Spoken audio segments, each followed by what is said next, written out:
भारतीय उपमहाद्वीप को प्राचीन काल में भारतवर्ष नाम से जाना जाता था। यह जो भारतवर्ष था वह 3 ओर से समुद्र से घिरा हुआ था। पहला तो ये हो गया, ठीक है, और दूसरा आपका नीचे की तरफ से घिरा हुआ ये है, और तीसरा ये है। तो ये 3 तरफ से किससे घिरा हुआ था? समुद्र से घिरा हुआ था। जो भारत है, भारत का जो प्राचीन नाम भारतवर्ष है वह किस पुस्तक में मिलता है? तो वह अष्टाध्यायी पढ़नी द्वारा लिखित एक पुस्तक है जिसमें जो भारतवर्ष है उसका नाम इस पुस्तक में मिलता है। और यहाँ के जो निवासी थे, जो भारत के निवासी थे, उनको क्या बोला गया? यहाँ के मूल निवासियों को भरत की संतान बोला। क्या बोला? भरत की संतान बोला है इस पुस्तक के अंदर। यूनानियों ने भारत को क्या कहा? इंडिया कहा। ठीक, जो यूनान था वो क्या है? देखो, ये जो ग्रीस है, ये जो ग्रीस है, ग्रीस को ही हम क्या बोला है?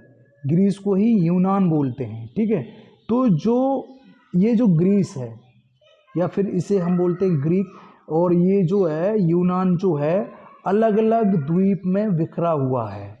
क्या है? इसके द्वीप हैं।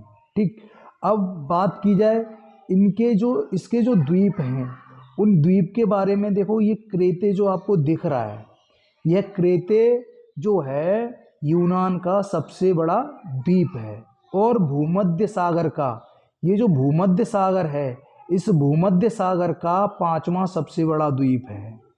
ठीक है, और ये जो ये यूनान है वह 3 सागरों से घिरा हुआ है। पहला है आपका आयोनियन सी, दूसरा है मेडिटेरेनियन सी, और तीसरा है आपका एजियन सी। इन तीनों सागरों से यह क्या है? घिरा हुआ है। ठीक, तो जो यूनान के लोग थे वो जो भारत को क्या बोलते थे? इंडिया बोलते थे। ठीक है, क्या बोलते थे? इंडिया बोलते थे। जो भारत है इसके पश्चिम में कौन है? भारत है। ठीक है, और मध्यकालीन मुस्लिम शासकों ने क्या बोला? भारत को हिंदुस्तान के नाम से संबोधित किया। भारतीय इतिहास का यह प्राचीन इतिहास के कुछ मुख्य बिंदु हैं। इस जो प्राचीन इतिहास है मैं इसके बारे में, यह प्राचीन इतिहास 3 प्रकार का होता है आपका, और यह आगे की वीडियोस में मैं आपको इसके बारे में बताऊंगा। अभी फ़िलहाल में मैं आपको आगे जो पॉइंट है प्राचीन इतिहास का उस पर लेकर चलता हूँ। अगर वर्तमान में देखा जाए, जो भारतीय उपमहाद्वीप है वह किन किन देशों से मिलकर बना हुआ है, तो उसके बारे में पढ़ते हैं। देखो, जो भारतीय उपमहाद्वीप है वह किन किन देशों से मिलकर बना हुआ है? देखो, मालदीव हो गया आपका, श्रीलंका हो गया, और ये आपका इंडिया है ही, भारत हो गया आपका, पाकिस्तान हो गया, नेपाल हो गया, भूटान हो गया, और आपका बांग्लादेश हो गया। इन 7 देशों को मिलाकर भारतीय उपमहाद्वीप बोला जाता है। इन 7 देशों को मिलाकर क्या बोला जाता है? भारतीय उपमहाद्वीप बोला जाता है। क्या? भारतीय उपमहाद्वीप बोला जाता है।